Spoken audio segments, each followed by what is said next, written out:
Un joven general asumió esta semana como ministro de la Defensa. Estuvo 18 meses el ministro Ulises Anzueto, el primer ministro de esta gestión de gobierno, y fue condecorado con la Cruz del Ejército de Guatemala, y le sucedió Manuel López Ambrosio.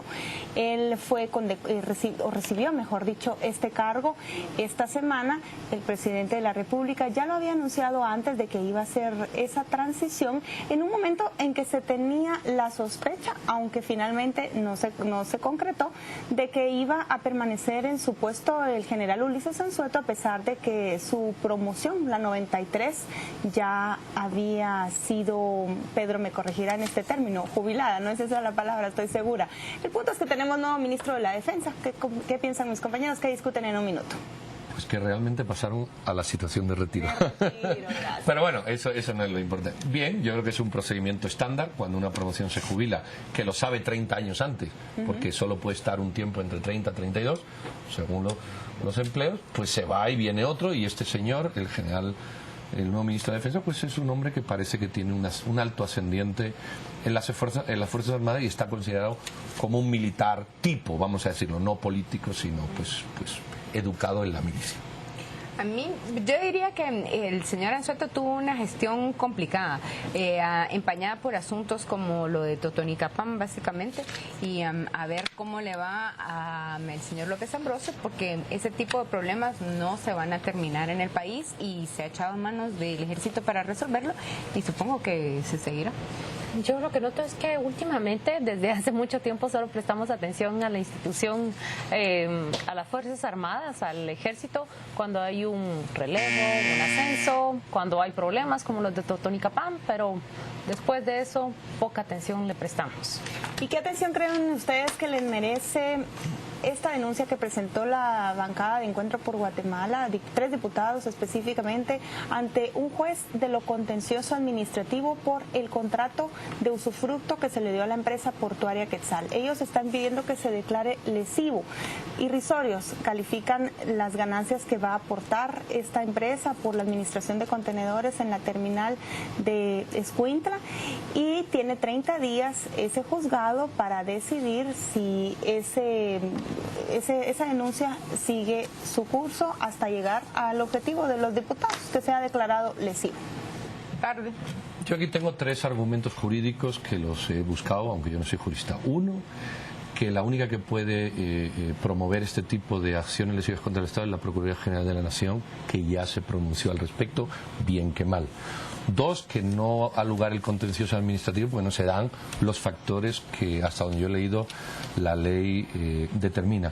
Y 3, que la empresa portuaria Quetzal es libre de conceder concesiones. Si en el puerto hay como 40 concesiones, ¿por qué esta va a ser distinta a 239? Pues precisamente por las condiciones. Esta concesión generó dudas desde el principio, y yo digo que desde el principio también la diputada Montenegro se mostró adversa, y yo me extraña que se haya tomado prácticamente, ¿qué es? Más de un año en presentar esta denuncia. A partir de abril, cuando se hace público, también sí se ha tomado su tiempo. Yo creo que también es una concesión que, como bien lo dices tú, desde que nació opaca, oscura, y yo creo que el resto de la historia la va a seguir con esa mancha. Entonces no se la puede quitar. Veremos en 30 días si eso pasa a un juzgado penal. Otro punto para discutir: un menor, una estudiante, el jefe de la banda musical del Colegio San Sebastián, recibió un tiro en la cabeza después de que iba con sus amigos caminando sobre la 9ª calle de la zona 1. Un joven de 25 años le robó el celular. Los jóvenes lo persiguieron, lo alcanzaron, y el asaltante se volteó y disparó contra el cráneo del dueño del teléfono.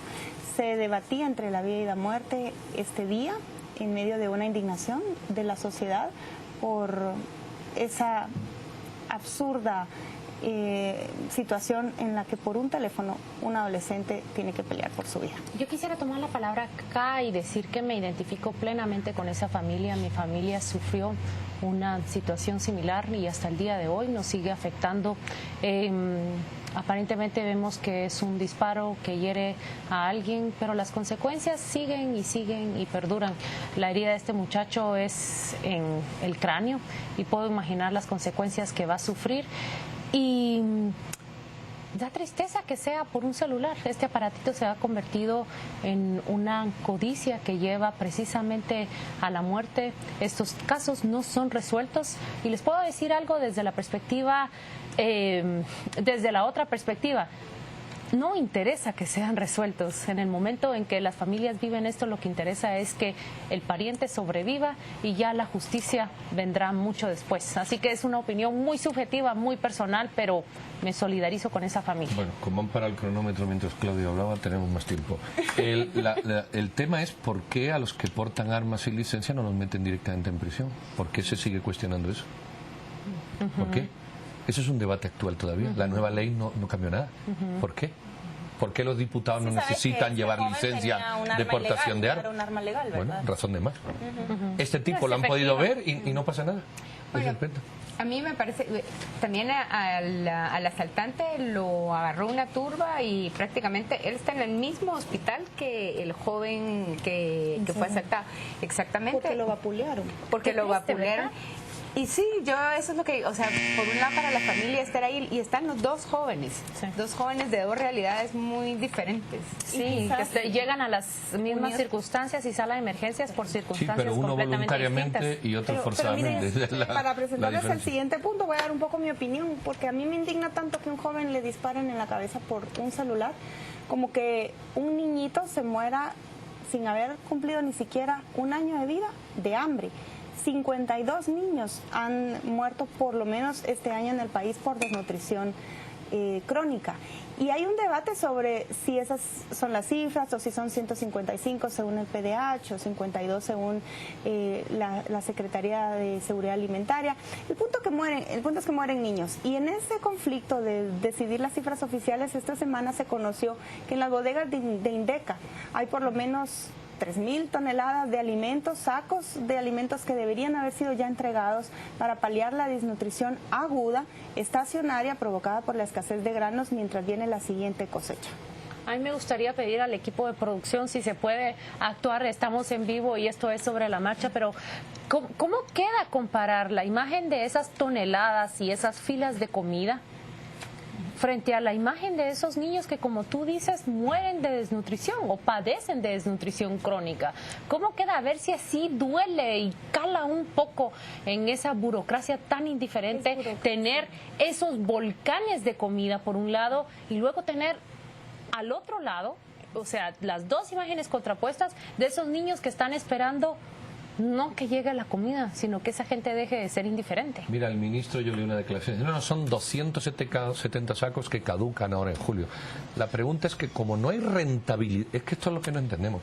Al político le importa un bledo tu seguridad, tu alimentación, viven de ese discurso, le importa un bledo. Y el ministro sigue y caducarán los sacos. ¿Cuál es el problema? No hay ninguno, si viven de eso. Le hablan al votante, no al ciudadano. Para ellos ese es el asunto. O sea, quisieran esas toneladas de comida se piensan usar nada más si producen rentabilidad política. Si no, no. Si estuviéramos en campaña, esos sacos irían en los mitines junto con todas las pelotas y todo lo que dan, pero como no estamos en campaña.